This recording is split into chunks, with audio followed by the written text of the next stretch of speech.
Satu persatu pelaku pencurian kendaraan bermotor atau curanmor berhasil diciduk petugas Satreskrim Polres Bogor yang bekerja sama dengan Polsek setempat. Dalam operasi Jaran Loda yang berlangsung selama 2 minggu terakhir, petugas berhasil mengamankan 31 pelaku dari berbagai tempat. Dalam menjalankan aksinya, para pelaku ini biasanya memanfaatkan kelengahan dari para pemilik motor yang biasa memarkirkan kendaraannya di sembarang tempat. Dari tangan pelaku, petugas berhasil mengamankan barang bukti berupa 22 unit sepeda motor, puluhan mata kunci letter T, plat nomor, STNK, dan sebilah pisau yang biasa digunakan pelaku untuk mengancam korbannya.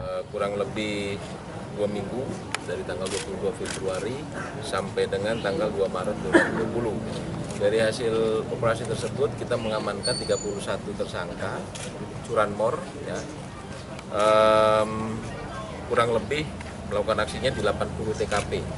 Dari hasil pemeriksaan terhadap mereka telah melaksanakan atau melakukan kegiatan ini selama kurang waktu 6 bulan. Ya. Atas perbuatannya, para pelaku dijerat pasal tentang pencurian dengan pemberatan dan pasal pencurian dengan kekerasan dengan ancaman kurungan 5 tahun penjara. Sementara itu, bagi masyarakat yang kehilangan motornya bisa mengambil motornya tersebut dengan menunjukkan kelengkapan surat-surat kendaraan yang dimilikinya. Dari Cibinong, Kabupaten Bogor, Edi Junaidi melaporkan.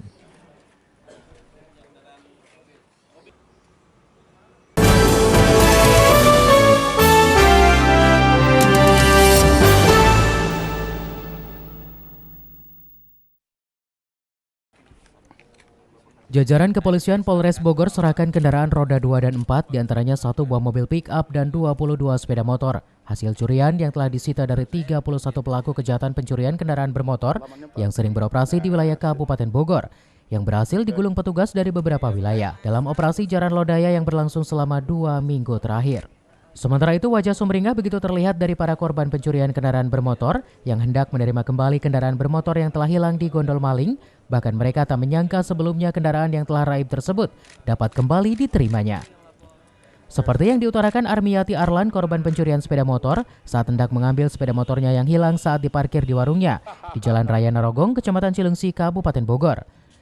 Dan juga Apip, warga Desa Cibalung, Kecamatan Cijeruk, Kabupaten Bogor, saat akan mengambil mobil pick-up-nya yang dibawa kawanan rampok saat menyantroni kediamannya. Itu kan dipanggil untuk penyerahan motor sama Kanit Reskrim yang di Polsek Cilengsi. Itu dulu motor saya sudah ketemu. Dulunya Ibu kunci motornya sendiri hilang apa gimana tuh? Motor hilang pas di depan warung. Saya sibuk di dapur. Orang itu tuh udah bolak-balik datang ke warung, cuma saya nggak ngeh aja. Nah, itu hilangnya kapan Pak dulu Pak? Udah ada sebulan lebih mah Pak. Itu hilangnya di mana tuh Pak? Di rumah atau di parkiran atau di mana? Di rumah, di garasi. Nah, itu dengan cara diapain Pak mobil tersebut bisa hilang? Saya diikat Pak. Pak, setelah sekarang ketemu lagi mobil Bapak, perasaan Bapak gimana Pak? Alhamdulillah sangat gembira sekali Pak. Para korban memuji atas keberhasilan jajaran Satreskrim Kepolisian Polres Bogor tersebut dan mengucapkan terima kasih. Dari Cibinong, Kabupaten Bogor, Edi Junaidi melaporkan.